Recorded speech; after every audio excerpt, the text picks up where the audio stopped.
Happy Monday, and welcome back to the LordanArts channel. I'm John Lordan. Thank you so much for spending some time with us here today. Now, at the end of last week's episode, I told you that today would be the final episode of Case Cracked about cases solved by pets. However, there was a recent break in a major case that many of you asked for some coverage on, the disappearance of Dylan Rounds. As always, I was looking for a way to be helpful to that case by holding off on doing my coverage until all the initial rush of attention died down so that we could then help re-raise exposure. Just as I saw that window and we started preparing an episode of Searchlight, an arrest in the case was publicly announced, or I should say more accurately, charges were made. So here we are, doing a special edition of Case Cracked and holding off on our big finale until next week. But please know that if certain cases close to my heart do get solved, we're going to do special one-off episodes of Case Cracked into the future featuring those. For Dylan's case, we have to start his story back at the beginning. Dylan was born to Justin Rounds and Candace Cooley on August 1st, 2002 in Idaho Falls, Idaho. He is the eldest of their 3 children and comes from a family of farmers. From an early age, Dylan knew that's what he also wanted to do with his life. As a child, Dylan worked the fields. He even drove the tractor. His dream was to one day own his own farm. While he was still in high school, Dylan partnered with his grandfather to start a farm on 600 acres in Lucin, Utah. In the summers before his graduation, he spent his time working the land and preparing to plant his first crop. Lucin is primarily a ghost town set out in the desert. You wouldn't find much out there outside of remnants of possessions that travelers and short-time residents left behind, maybe the occasional person looking to stay away from society, and one young man trying to follow his dream. Near the end of May in 2022, Dylan was ready to plant his first crop. They were due to have rain in Lucin, and he wanted to capitalize on it as much as possible. At 6:51 a.m. on Saturday the 28th, Dylan called his grandmother. He was excited that the rain had begun to fall, but told her he couldn't talk. He had to place his grain truck in the shed before the rain ruined the seeds. As he hung up, he said he would call her back. By Sunday, she still hadn't heard from her grandson.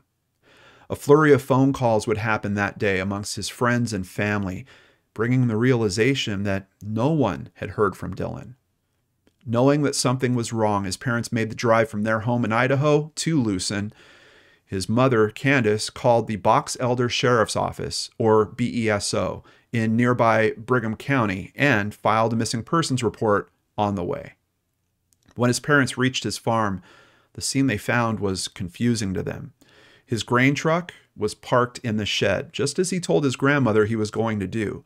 His maroon Ford 4x4 four-door truck was parked at his trailer and looked like it hadn't been moved over the weekend as there were no footprints or tracks.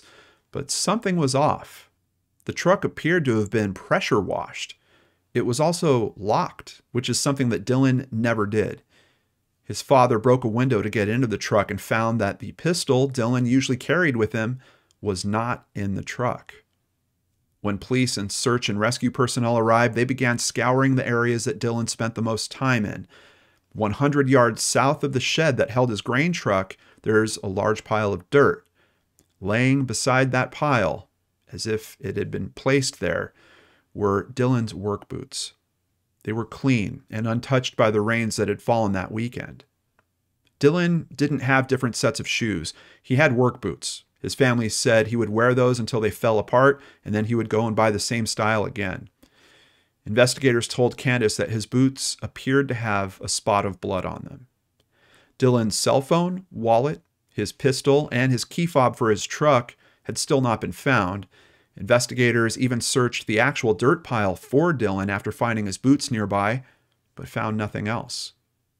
From May 30th until June 4th, searches took place on the property using BESO resources, along with Weber County Fire and Rescue, Texas EquiSearch, helicopters, an airplane, ATVs, horses, ground search parties, and even cadaver dogs.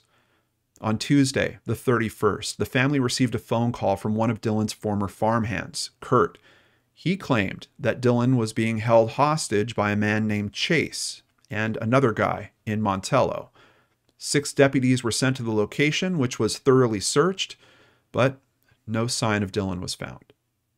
His parents returned to his farm to continue searching, and they find the pistol from his truck sitting in a location that had already been searched.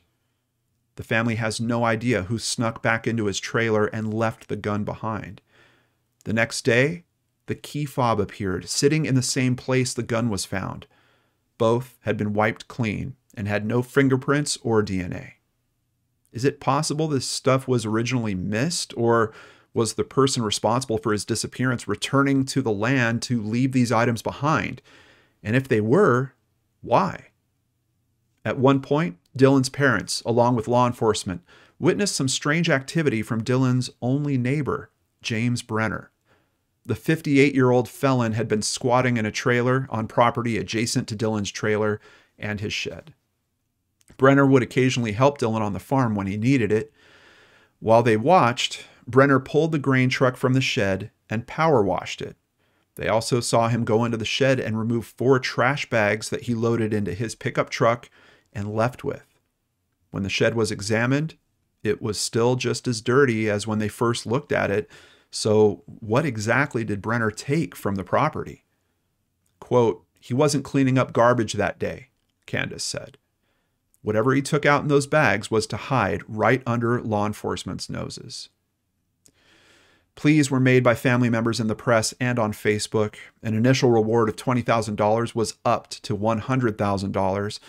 Thankfully, the investigation would eventually be classified as criminal, and the FBI got involved.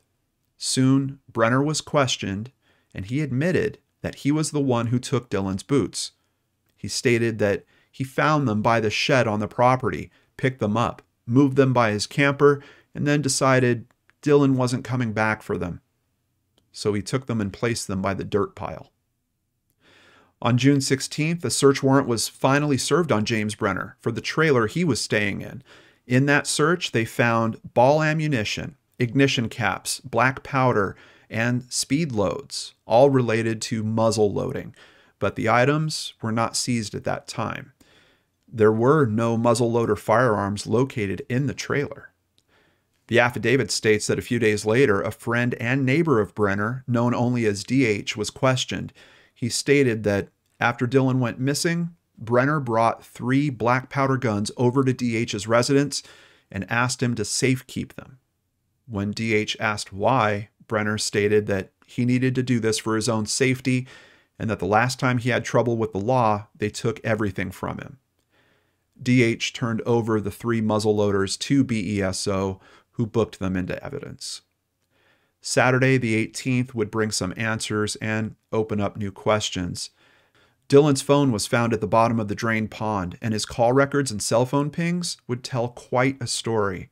His grandmother wasn't actually the last person that he spoke to before disappearing.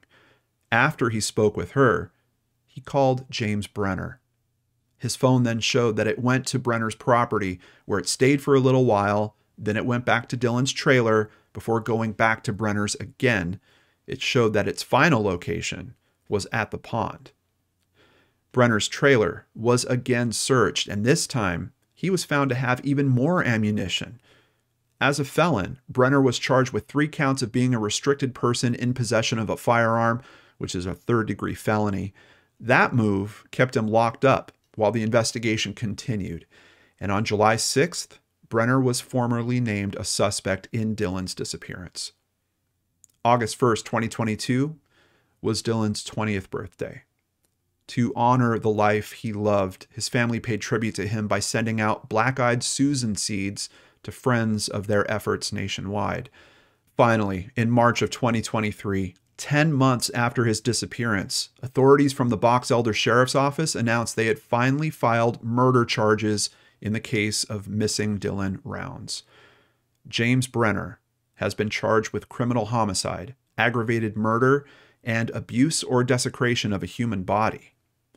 More information is now coming out, including that Dylan's phone told even more of a story and might be the key to a successful prosecution. Officials said, quote, A digital forensic download of the phone was conducted and led to the discovery of a time-lapse video with a timestamp taken at the time of Dylan's disappearance. This video showed Brenner with bloodstains on his arms and shirt as he is cleaning a gun. The shirt Brenner was wearing in the video was found and analyzed, and it also has Dylan's DNA on it. Deputy U.S. Attorney Carlos Escueda once said about Brenner, "He has a lengthy history of violence. He had a shootout before. He has a history of shooting at people." Dylan's remains have still not been found. The authorities say it's due to Brenner removing and concealing them, but the sheriff's office is confident that they will be found in the future. Dylan's family is relieved that charges have been filed, and they are also continuing their own search efforts trying to locate Dylan's remains. Of course, Brenner is innocent until proven guilty. But with a video from the victim's phone showing a man covered in blood cleaning a gun, I'd be very surprised if this wasn't a case cracked.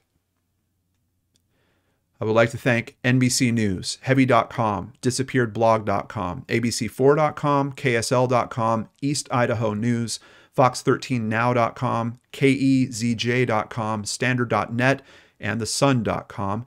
Of course, the biggest thank you goes to Christy Arnhart for researching and writing up today's case, and here she is now to discuss it with us. Christy, for a case that I've been keeping eyes on for over 10 months at this point, I never expected to hear a conclusion like this. I mean, a time-lapse cell phone video showing your prime suspect with blood on him, washing a gun. It's almost like this is like an act of God that helped solve this case. Oh yeah, it definitely is. I would have never, it's almost like whatever you want to say, God, an angel, karma, Fate, stood there justice. and swiped that phone. Yeah. And just went, nope, not this time. Wow. Wow. It's amazing. It's amazing. It is. One thing that I did have a lot of problems with, and I know the family had difficulty with this too, is why did it take law enforcement so long to arrest Brenner on these murder charges? I mean, early on, they knew about the blood on the boots. They found the cell phone. They had the video. Yeah. I don't, you know, you have to build a case, but the family suffered through 10 months. They even asked that BSO go through a case review to make sure they were doing their job, and they were found to not be at fault. That was 10 months that they went through all of this horror, and I just don't feel that they needed to. Yeah, I mean, really, until this information about the cell phone video came into play, I think the thing we have to remember is the problem with reasonable doubt. You know, like you've only got so many people that are living in that area, so you've got few options in terms of your considerations. Have we seen cases where law enforcement has focused on someone because of a simple understanding like that, and then it actually turns out to be something else? Definitely. Yeah. It does happen. And one of the things, you know, it's interesting because we did prep a longer version of this script for Searchlight. One of the considerations about the blood that was found on his boot, which I worked into that script, was this is a guy that works with his hands. You know, for his blood to be on his boots that he wears all the time. They're the only footwear outside of some mud shoes that he has. Like, you know, I don't think it would be strange to have a young man that's working that hard in that type of work have their blood on their own clothing. And the way it was described, I don't think it was a large amount of blood. It seems like, if I remember right, they described it as a drop. Yeah. So it's very, very feasible. But I'm interested in terms of understanding the time frame of, we know they drained the pond, so within a matter of days they find the cell phone. What's the analysis like that take? That's another question, you know, because they've got to get it to their technician. They've got special software they have to use. And then after you extract all that, and I've only had to do this a few times where I've looked into cases where I've been given a cell phone extraction, trying to make sense of all that information is really, really tough. Think about how much information your cell phone has, especially nowadays. Yeah. And even if you drill in, the way that those programs work, they kind of extract things almost like in buckets. Like they'll have text messages, that's in one bucket. Images that were attached to text messages, that's in a different bucket. Email might be in a different bucket. So you have all these different things that are broken out, which for analysis you think would be helpful, right? Like, okay, I need to start looking through all these pictures. But then it also gets a little cumbersome because you're like, oh, here's an interesting picture. What text message was that attached to? How do you... So they have software that helps them with the linkage on all that stuff. Obviously, I didn't have access to that software for the extract I was dealing with. But just think of the sheer amount of information they're having to process. I would love to hear from the person that made that discovery. The person that found that video, I would have jumped out of my seat. Like, I would have been through the roof. Like, I wouldn't have been able to believe what I was seeing. Yeah, yeah. I mean, I would have just been mind blown. Like, I don't... And that's part of the reason why we extended Case Crack's run to get this in, because we finally hit a condition that I don't think we've heard of anything like this. Yeah, we've heard of cell phone information helping to solve a case, but in this way? Not like this, yeah. Not like this. So... Well, and I understand. I understand what you're saying. It does take time and reasonable doubt. Yeah, that creates a lot of problem in a lot of different cases. Yeah. But what about the crime scene itself? Why did they allow him to pressure wash the seed truck like he did? Why did they allow him to take all of this garbage out of the shed when it didn't look like he had touched anything to begin with? Now, the shed was owned by somebody else. Maybe there was some issue with officers not being able to deal with it because they didn't have permission. I don't know. Well, why would you do that? Yeah, I mean, it's a good point, and especially if you've got so few people living out there, because my mind goes to, like, how do you lock down a farm? Like, how do are you going to run crime scene tape across 600 acres? Like, it's not feasible. But maybe on the flip side of that, if you have a suspect. But even that, how do you watch the guy? Like, there's no one else out there. So he's going to know instantly, hey, what's that cop car doing, a couple 100 yards off of my line there? There are some big challenges that I see in terms of processing that. But it does seem weird. Like, does the law not apply here? I mean, I saw in some descriptions, it seems like that he was basically squatting at the property that he was living on. So they had a known felon squatting. Yeah. Like that, and yeah. They could have at least put a lock on the door. They could have at least said, this is a potential crime scene. We need you to, they could have done something. I think. Yeah. Yeah. That's a good point. But this is also one of those cases where it didn't, it wasn't identified as a criminal act immediately. It was, I know. And that starts a whole other argument. I know. Yeah. And we see it time and time again with these cases, and the families never understand it because from the minute the family finds that their loved one is missing, they think there's a foul play situation or enough of a possibility of a foul play situation that law enforcement should be acting on in that way. And they just don't. They don't. I know. They literally have to make the discoveries that roll them into that mode. Yeah. But I think the real question that's left is, will they find Dylan? And I kind of feel like I'm smelling a plea bargain situation come up here. They're pushing for the death penalty. Wow. Wow. I really hope this family sees every piece of justice that they can in this case. But no, I do too. I do think it's going to be painful until they know where Dylan's body is. And I do think that is a really important consideration here. And I hope that they don't have to live much longer without having the answer to that, because waiting 10 months already, that must have been an eternity, especially if they had any insight into what law enforcement actually knew. Like, when did they hear about that video? If I'm not mistaken, the interview that I watched with both parents, it was something they found out recently, because when his father found out, he just went ballistic. Yeah. They couldn't tell anyone, they couldn't do anything, and it really tore them up. Yeah, we got to be careful. We got to be careful with how these families are treated in some of these situations. That's just definitely. They're already going through so much, but in the trial and everything, they have a long road ahead of them. Yeah, absolutely. Well, Christy, as always, thank you so much for your hard work on today's episode. We really appreciate you, and I've got some other people to thank right now. Since 2015, we have always run limited commercial ads for the benefit of the viewers and the families we're trying to help. Obviously, we can't do that without support. A big thank you to new patrons Ashley Brooks and Kay Love. If you'd like to help, please visit LordanArts.com. There you can sign up for Patreon, sign up for PayPal, buy merchandise, or even just buy us a coffee like Angelina Barrera recently did. We truly appreciate your support on our mission to run as few ads as possible and help as many cases as we can. Remember, you can get another LordanArts story every week on the Seriously Mysterious podcast. A new episode is coming tomorrow and every Tuesday after that. Visit SeriouslyMysterious.com and subscribe on your favorite podcatchers. While you're here, don't forget to subscribe and hit that bell icon below so you never miss an upload.